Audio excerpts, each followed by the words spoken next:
easy. Welcome everybody, my friends. Today I'm gonna be along with other two friends. We're gonna be the tour guys on this tour, and we're gonna take you around 3 places in order to see, you know, Acapulco, the way people lives. What do we do to make a living? How do we live? What kind of houses? What kind of streets? Everything that has to see with, you know, my people in general. Extra information. In case you might have any other questions also, you can ask me. As long as I know the answer, I'll let you know. If I don't know, don't worry, I'll tell you something anyway. Okay? The first place that we are going to visit is located someplace up there in the mountains. I hope they mentioned to you that we're going to visit there some carvings, okay? Some place where there are carvings and some of the big rocks place up there. Okay, and I hope that you know that we're climbing up to 500 steps. It's supposed to mention that? No. Okay. We tell you that because it's a fact. We're gonna climb up to the mountains, and we can take it easy, you know. And then over there we're gonna visit the carvings. We will explain you about several nice things about it. Time for you for pictures, etc. Nice view overlooking to the ocean, and well, finally arrive to the last point. After that, we come back down, continue to one store, which is also part of the tour. Over there you have drinks on the house, toilets, and we spend there about half an hour shopping. After that, well, first of all, we exercise the body, then we exercise the wallet. Okay? And after that, we're going to the restaurante where everybody gets happy with some tequilas. Okay? And you have some Mexican snacks into one traditional Mexican restaurant, traditional meal, traditional music, traditional dances. We have folkloric dancers in there, okay? And well, that will be it. After that, we shall come back to the cruise. But as we're coming back, I will let you know other choices to try while you're here. That sounds good to you? Yes. Okay. Muy bien. Well, we're not hitting that far. Senor Frog is someplace up there. It's a little hilly. Yeah. Actually, just tell them Senor Frog restaurant and take you there. All you have to find that out is the price to get there. My recommendation: check the prices inside the terminal with the guys in there. Then come out and see how much you can bargain. Normally, those bucks will take you anywhere else for cheaper. Okay? The blue ones, blue and white. We call it the belly buttons. Everybody have one, that's why. Sí. Sí.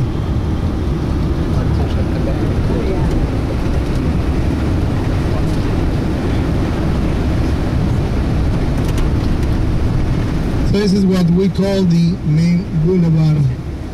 La Costera. Miguel Alemán Valdez was a president in Mexico between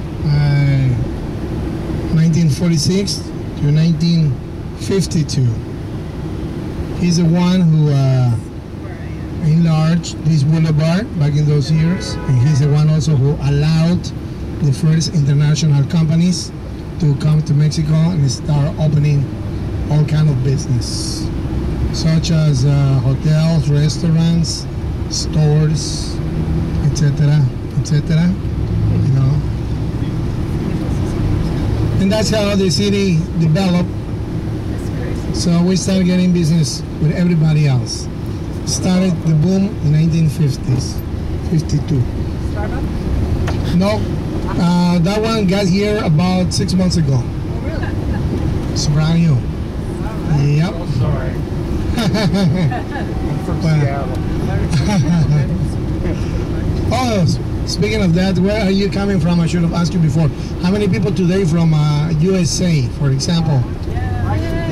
Okay. What about people from Canada, eh? No? No Canadians today? No, they say Canada, eh? What about people from England? Maybe the British? People from Australia, Switzerland, Germany? No? Everybody USA? Yeah. Okay. Sometimes I have a little combination of countries. I feel like I'm driving the United Nations band. You know, we have people from all over sometimes. I like to ask people from Australia. I say, do you know what a kangaroo means? And the people says, no, I don't know. I say, that's exactly what it means. You know?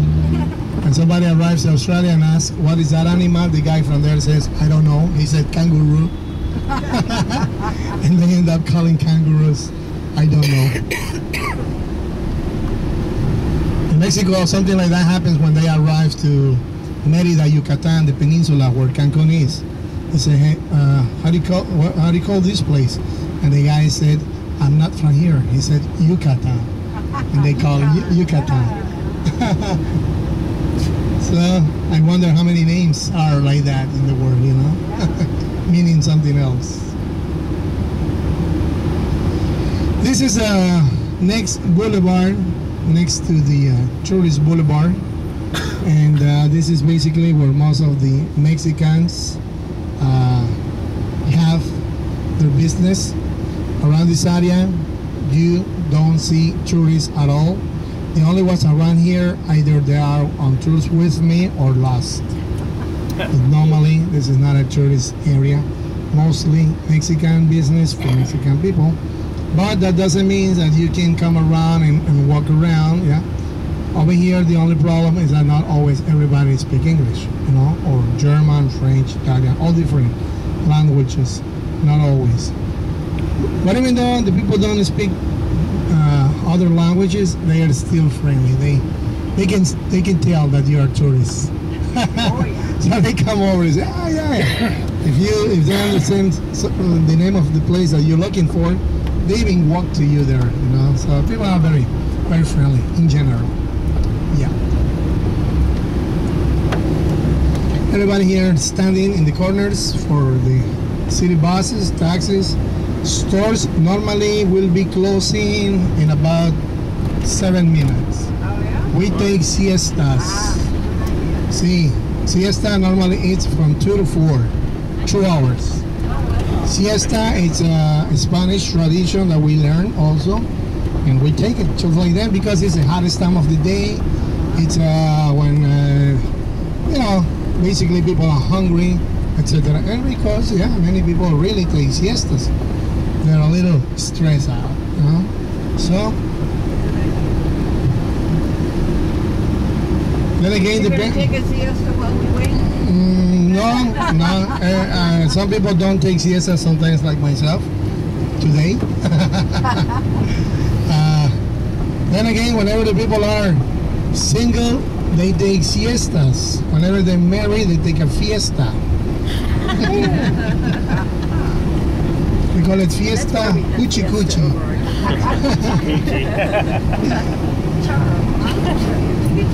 See how cheap?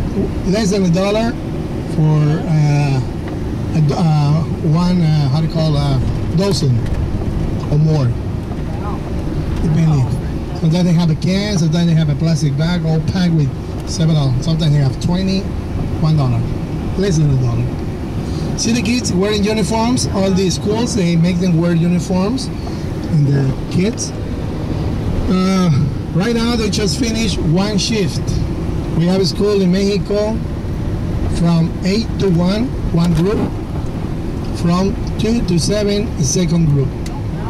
The thing is that we have a lot of bambinos, not very many schools.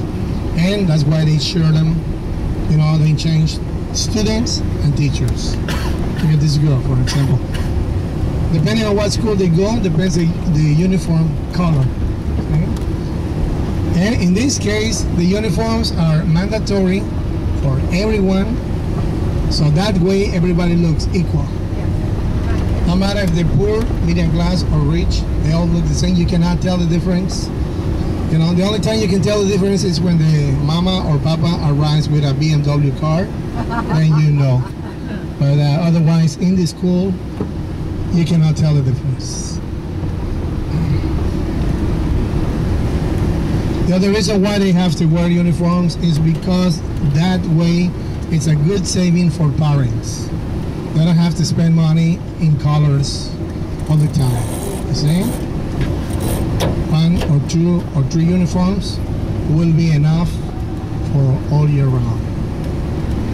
And the other reason too is because that way, if something happens like an accident, a fight, or whatever, you know, they can identify the kids with by the colors. So that's why 3 reasons important why everybody must wear a uniform. We have public schools, we have private schools.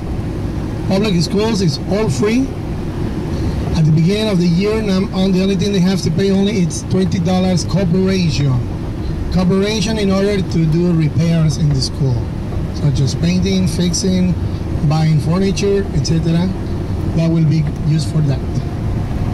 But that's it. They don't charge. The education here, the public schools are completely free. The parents pay only for the uniforms and the book, and the shoes. Because even the books are free in the school. They give it to all the students almost 1 month after they start school. In the beginning, they just take notes on their notebooks. But 1 month after, they start sharing the books in the school. And they're all happy, opening their books, you know.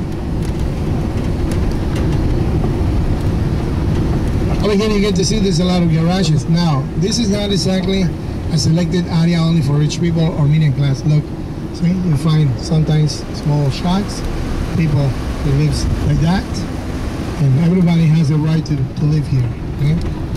Besides the Diamante area up in the mountains where you can see the cross standing, see, besides that area, that's exclusive, super exclusive. That's what we call in Acapulco the Mexican Beverly Hills. Rich and famous lives there. And sometimes not as famous, but rich enough. See, because sometimes they don't even know who they are. So that will be the only exclusive area. Las Brisas, Acapulco, Diamante. Around here, all kinds, in general. But you can tell when people are wealthy, you can tell by the size of the house, they're nice, etc. It's not difficult to know that. No questions yet? How many tequilas should I get you first? Okay, eventually, you're going to roll me, I speak a lot.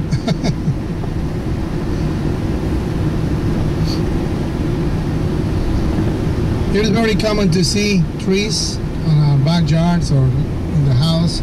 See coconut trees, we have mango trees, we have sometimes bananas, we have sometimes papayas, we have lime trees, all kind of trees. I'll point out some of them. There's a ficus. See, the one up there is an almond, almendro. See, almond tree. You get to see that one everywhere. Sometimes you see the fruit there. It's sort of like yellow, red, and at first when it's green, we don't eat it. When it gets some color, we eat it, and after we eat it, there's a nut left. After we eat it, we crack it. Inside has the almond. That tree there, very nice leaves, white. And sometimes when we buy some cheese, we have different kinds of cheese in Mexico. Sometimes some of them are very, very salty. We wrap it with these leaves. And on one side, it's very shiny, it's very soft. And on the other side of the leaf, it's like velvet, you know? So it's like a pamper. It absorbs the salt from the cheese. So we end up with a delicious cheese without salt, because it absorbs it. So, you know, we learn how to use many things around. You don't mind I tell you all these things, right? No. Okay. No. I know many things I'll be learning here, and believe me, they're interesting, yeah.